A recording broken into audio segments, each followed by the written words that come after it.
Saki Kotse is a board member of the Afrikaans Language and Culture Association. A very good morning to you. Morning, and good morning to your listeners. We're also joined on the line by Mr. Nikhil Gulati, an astrologer, fortune teller from India. Good morning to you.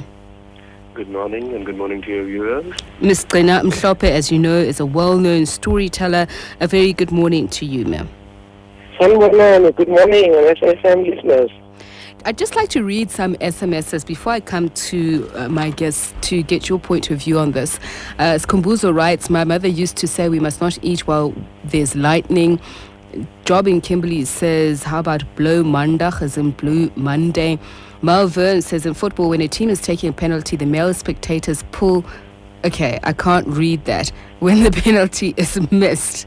And this one says, in many African cultures and European history, the kings would not eat anything before one of their subjects had eaten first or prepared the food. So, Ma'am Gqina, let me ask you, as far as you're concerned, how did old wives' tales come about? I think people invented these old wives' tales in order to get us to behave in a particular way, so that we believe that. I think when we were children, we're more gullible.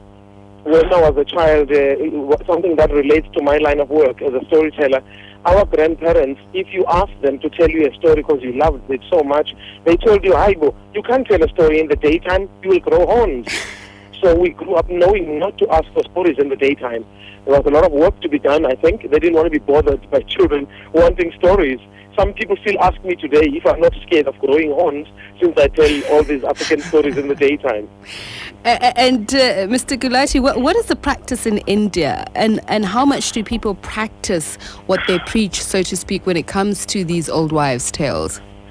Well, the country where I come from is India, and India, as you know, is one of the oldest civilizations which has been going on for the last 7,000 years or so. So you can imagine with all the ages and the centuries where these superstitions, what you call now old wives' tales, have been passed on to the present generation. To understand these do's and don'ts, one has to go into the past of different centuries and generations where they started to come into the being, where the intellectuals of that society, which was say around 2nd century or before Christ, BC, or whichever century these started to come, like people don't want to cut their nails. They are told by their grandmas that don't cut the nail after sunset. I mean, just like this small thing, the reason behind this is that because there was no electricity, say a few hundred years back, and nail is a sharp thing which can pierce your lower foot, and you can get hurt yourself. So it's better to cut the nails in the daytime. Just like a small example what I'm giving you, how these things came into the being. But the whole thing is that we have to be rationalist also, where we have to refine it according to the modern socio-economic conditions and then follow them. I mean, that's what my opinion is about it. I wonder, is there any difference between what people say in India and here in South Africa? As much as we have an Indian community that has its roots in India, the societies are often influenced by their environments. Exactly. I mean, because...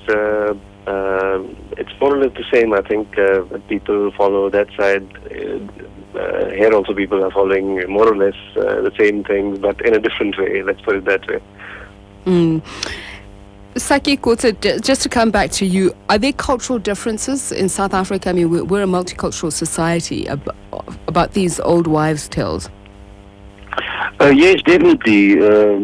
Within all our language and cultural communities in South Africa, we have a diverse identity and a diverse differences in cultural beliefs and in old-time stories, because it just form a unique part of our culture. Are there any interesting ones that you know that come from the Afrikaans community? Yes, old-time stories, especially for children. Parents telling their children that if you don't wash your hands before the meal will not mean anything to your health. As well as bedtime stories. I've heard one of your commentators saying bedtime stories, we're used to that not during the day, but in the evening. And the bedtime story was also told as a belief and as part of your success in your future life. Elias, I'm going to get back to my guest in just a moment. I want to read some of the SMSs that are coming in as well. This one says, if you jump over someone's legs, you'll pee the bed. I've heard that one before. My mom always told us never to clip our nails after dark. Still can't. It's not signed. On Facebook, Tandi Sonagile says, do not eat inside a pot because it'll rain on your wedding day. V spoke about that. Simpio Ntlego says, don't jump a fire or you'll urinate blood. My mother used to say that. Tamba Donald says, no whistle blowing at night. Well, it's 8:30. News headlines.